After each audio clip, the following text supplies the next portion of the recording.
Now, what these studies have said is there is no such thing as an intelligence gene. There is no one intelligence gene. Many people think அவனுக்கு ரொம்ப புத்திசாலிப்பா அவனுக்கு intelligence gene இருக்கு and all that. There is no one intelligence gene. Instead, thousands of genetic variants, each with a very small effect, contribute to intelligence and other cognitive abilities. Your intelligence is due to thousands of genes, not just one gene. And each of these 1,000 genes genetic variant contributes a little to your intelligence. Now, what is more interesting is the findings of these studies.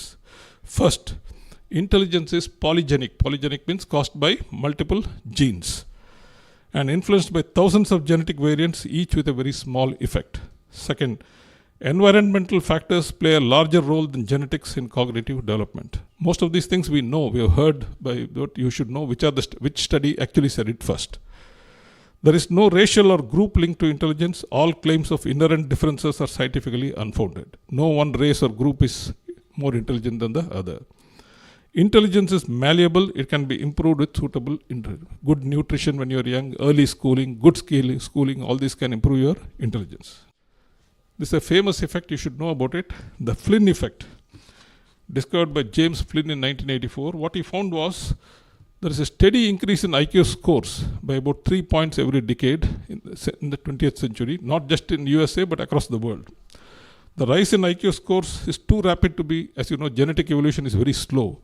So what is this rise in IQ scores due to? It is only due to environmental factors. Environmental improvements like better education, improved nutrition, healthcare advancements, more exposure to media, computers, abstract thinking have led to better brain development and cognitive stimulation. It proves that intelligence is malleable. Richard E. Nisbet's intelligence and how to get it. He's done several studies, says the same thing almost. He refutes racial superiority claims. Nisbet says IQ differences are primarily shaped by environment, socio-economic conditions, education, cultural influences rather than genetics. As you know, the Global Hunger Index says that India ranks 111 out of 124 countries, where most of the people are hungry. They don't have proper nutrition, proper education. How do you expect them to become intelligent, Wealthier families provide better education, nutrition and intellectual stimulation, leading to higher IQ scores. IQ is malleable, investing in early education. So basically, the point here is intelligence is more due to environmental conditions than due to genetics. Bucharest Early Intervention Project. See, when this chap Nicolae Ceausescu of Romania was overthrown, there was a lot of turmoil in Romania and a lot of children were, had no parent. They were admitted to orphanages. So they did a study on the effects of severe childhood neglect on IQ, brain development and social behavior. Researchers tracked 136 orphanage-raised Romanian children. They took 136 children, assigned some of them to foster homes where people are willing to take them. Rest remained in the orphanages. They compared the IQs. They found that the IQ of orphanage-raised children was average is only 66, and those raised in foster homes was 103. Dutch winter hunger.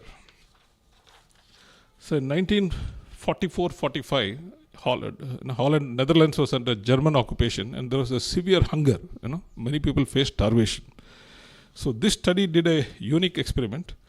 It compared individuals exposed to famine in utero, meaning when they were pregnant, when they were in the womb, to those born before or after the famine. They found that individuals who were exposed to famine when they were in the womb had lower IQ and smaller brain size.